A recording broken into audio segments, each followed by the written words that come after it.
Hello guys, welcome to my vlog. So ang ating client for today's video is Miss Georgina Wilson ng Tarkan, Miss Joji. Sa mga nakakakilala sa kanya, hi, shout out po sa inyong lahat.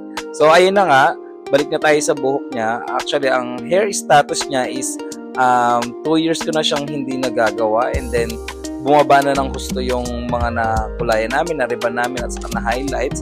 And then, we decided na putulan na lang siya ng maigli. And then, ayan, kung makikita nyo, nababad ko na siya ng mga 30 minutes sa pang-riban, which is wet application, dahil kakakulay niya lang.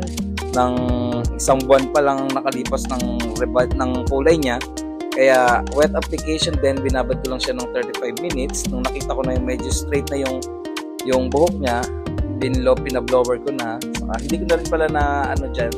Actually, hindi ko na na-videohan dyan yung kung paano kong planchahin, dahil palagi nyo naman nakita kung paano ako mamlansya. Saka yung kulay, then ayan na din yung Brazilian Botox.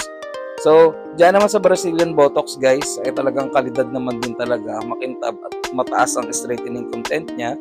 So, ayan siya, pagka meron siyang flash. Yung kanina, yung pinakita nga pala kanina is walang flash yun, which is maganda. Light ash blonde nga pala yung kinulay ko sa kanya.